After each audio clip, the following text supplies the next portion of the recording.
Welcome everybody, it's your boy Toasty, and today we're doing some, just update the news about the new ability Awakening. Actually, today I'm just gonna talk about Warrior of Light and Orlando. And Orlando, basically, Warrior of Light is Light is with us became really, really freaking good, and I tried it today during the machine boss, the event from Final Fantasy VII. Basically, if you guys wonder, is Light with us?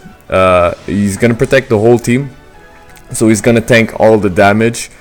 Basically, his mitigation, goes from 50% physical, it stays the same, to 50% magic becomes 60% magic. So he's basically gonna be able to tank a little bit more that magic damage for 3 turns. And once you increase that for the +2, so basically when you awaken for the second time, it's gonna cost 500 gil, by the way, every time, so it's gonna cost you 1,000,000.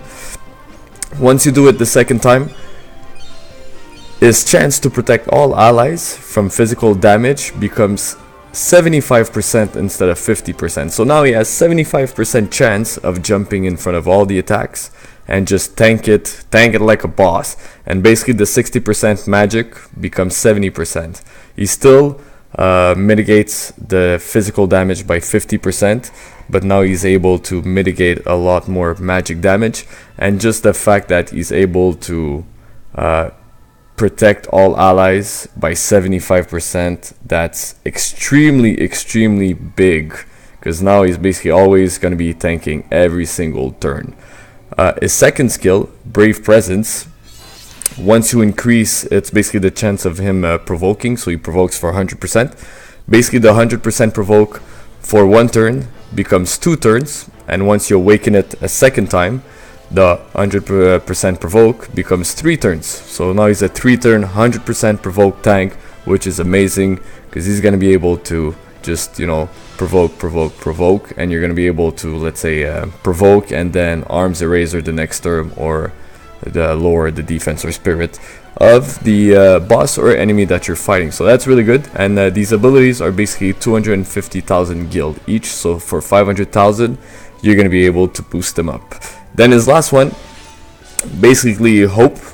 That's when his HP drops below 30%, if I'm not mistaken. He's gonna get an increase in spirit by 20%. So, and his increase in defense is by 100%.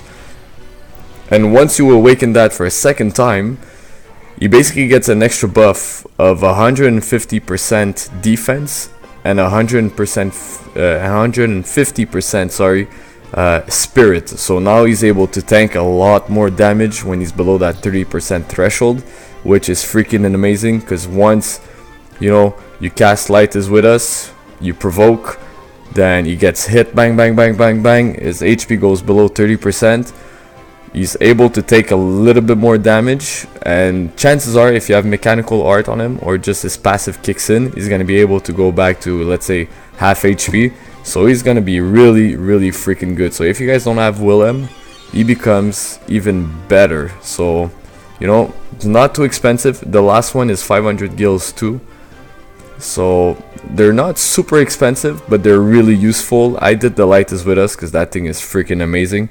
Just him having 75% chance now of just taking the damage for the whole team is freaking amazing, guys. So I would really consider it. If you have the guild just enough for it, I would do it over Orlando or anything else right now, because he becomes even better. Now we're moving on to Orlando. Is Black Lion's Crest. Basically what it does, once you awaken it once, it gives you an extra 20% on HP, so that's pretty good. It's only 250,000 gil, and once you do it a second time, so the second awaken, basically you get an increase in attack by 40% if you're equipped with a sword or a katana.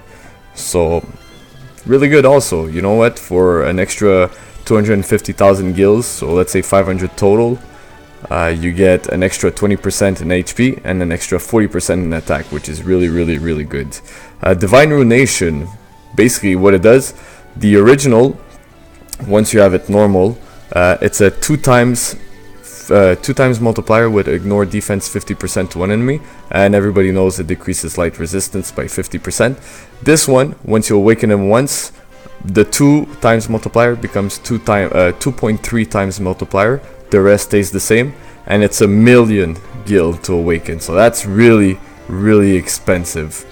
And once you awaken that a second time, it becomes a 2.6 multiplier. The rest stays the same, so the ignore 50% defense, and the light resistance down 50%. Another change, the MP cost goes from 45 to 40 MP, so that's still pretty good. If you have the gil for it, go for it. I would still go with Black Lion's Crest if you don't have that much gil, because this way you're able to boost his attack a little bit more. And the last one that he has, Crush Weapon, basically physical damage 1.9 times multiplier to one enemy, decreases attack and magic by 45%. So originally when he does it, it's only 40%, so you break the attack and magic by 40%. Once you awaken that once, he does 45% for 3 turns, so that stays the same. Then once you awaken a second time, the 45% stays the same, but now you break the attack and magic for 5 turns, so that's another 250,000 gil whenever you awaken him once. If you awaken him twice, it's 500,000. And that's it. So I'm actually really interested in the I did some of the Orlandeau ones. I didn't do Divine Ruination because you guys can see I'm pretty low on gil, so that's kind of really expensive because it's 2 millions right there.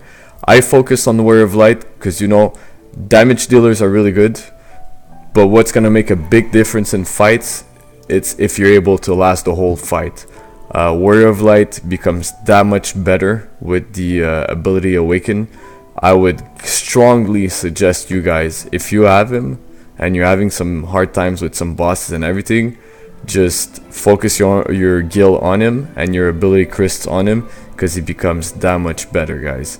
I hope you enjoyed that video. Please like, subscribe if you want some more. If you guys want more videos like that, let me know. I'll be more than glad to do it. And guys, Merry Christmas, Happy Holidays for all of you, and stay classy, people.